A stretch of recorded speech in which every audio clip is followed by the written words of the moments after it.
HOA called 911 on me for a smart lock in my backyard pool, not knowing they had trespassed. Can a locked gate really threaten the peace of an entire neighborhood? According to Karen from the HOA, absolutely yes. Apparently, when you install a digital smart lock on your own backyard gate to protect your own pool, it becomes a public hazard, a security risk, and get this, grounds for a 911 emergency call. I wish I were joking. It started the week after I installed the new lock. I just upgraded the fencing around our in-ground pool, adding reinforced panels, a motion sensor camera, and a Bluetooth-enabled smart lock on the pool gate. We live in a quiet neighborhood where kids tend to wander, and I've got a 5-year-old niece who visits often. Safety was priority number one. I even posted clear signs. Private pool. Monitored. Locked for safety. Enter Karen Whitmore, president of our HOA, self-proclaimed residential risk assessor, and hands down the most overbearing woman in the Tri-County area. Obese, perpetually scowling, always in a sweat-stained HOA vest 3 sizes too tight. You'd think she was running a security firm. She wasn't. She was just nosy and miserable. She didn't like that I'd installed a smart lock without board consultation. Never mind that my property is fully fenced, zoned independently, and my HOA agreement doesn't even cover backyard fixtures or pool modifications. But that never stopped Karen before. I was at work when it happened. My neighbor texted, "You have 2 cop cars at your place. Karen's pacing your driveway." I rushed home. Sure enough, 2 deputies were there, standing awkwardly in my back gate while Karen yelled about unauthorized electronic surveillance and barrier systems preventing HOA safety checks. One deputy looked confused. The other looked annoyed. Karen pointed dramatically at my fence and shouted, "He's locking up a shared use area without approval. There could be liability if someone gets hurt." I stepped out of my car and asked calmly, "What exactly is she reporting?" The younger deputy replied, "She claims you've installed security infrastructure that endangers community access." I blinked.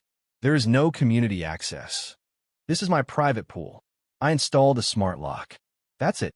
Karen spun toward me, red-faced. "You're hiding something. Why else would someone lock a gate with facial recognition?" "It's a Bluetooth keypad," I said deadpan. "It's not the Pentagon." Then came the best part. I pulled out my phone, opened a camera app, and showed them live footage from the security cam above the gate. Karen, that morning, on camera, climbing over the garden planter to reach inside the locked gate and yank the smart lock wiring loose. You could even hear her grunt. I played it again, zooming in on her face as she muttered, "This'll teach him." Twist 1. One of the officers recognized Karen from another incident she'd called in, a 911 noise violation on a disabled veteran's wind chimes. The other officer whispered, "That's the same woman who flagged the town's little free library for unauthorized book content." Karen tried to recover.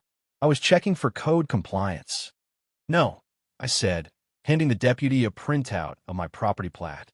"What you were doing was trespassing and tampering with private security equipment." The older deputy sighed, turned to Karen, and said, "Ma'am, we're going to need you to step away." Karen lost it.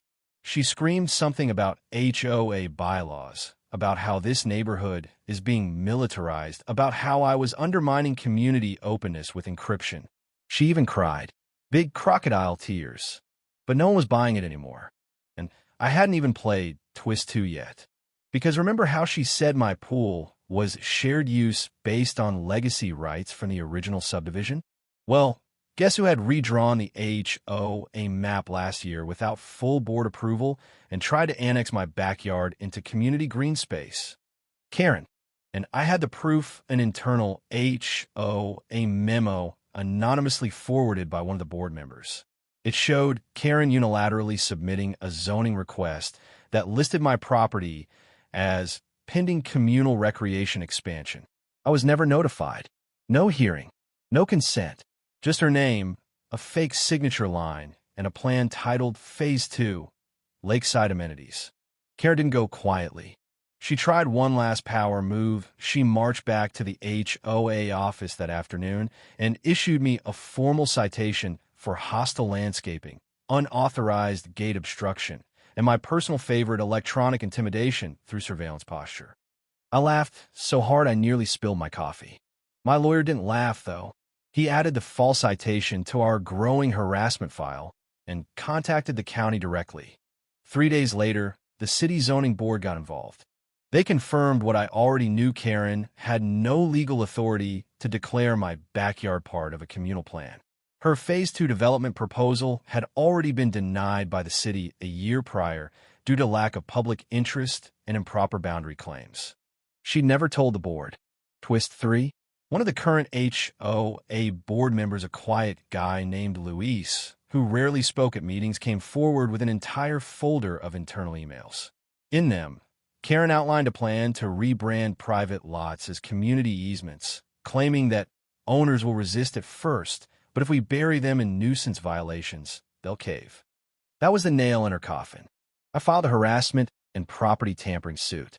5 other neighbors joined with similar complaints. Turns out I wasn't the only one she'd tried to annex. The board voted 50 to remove her. She was banned from representing the HOA in any capacity. Her personal property was audited, and she was fined $18,500 for HOA fund misuse, including ordering security vests and compliance signage from a shady website registered in her son's name. The HOA. It collapsed within 2 months. Nobody wanted to run it anymore. The community voted to disband it entirely. The subdivision officially became a non-HOA zone by year's end. And Karen? She sold her house. At a loss. Quietly. Without fanfare. She left a ceramic gnome on her front porch and a wilted sign that said "Community First." Her lawn overgrew. No one came to her moving sale. Not even the dog walkers. As for me, I installed a second camera. The smart lock still buzzes smoothly every morning as I head out with my coffee. I built a wooden deck extension over the pool and carved a new sign into a cedar plank mounted above the gate. It says, "Private Pool, Karen Proofed," and under that, "This area is under smart protection and dumb memories." The neighborhood? It got quieter, friendlier, freer. Kids played again without adults yelling about measuring swing sets. I even taught my niece how to swim. Nobody watched. Nobody fined. So now I ask you, was Karen ever protecting the neighborhood or just trying to lock it down before she got locked out herself? The end.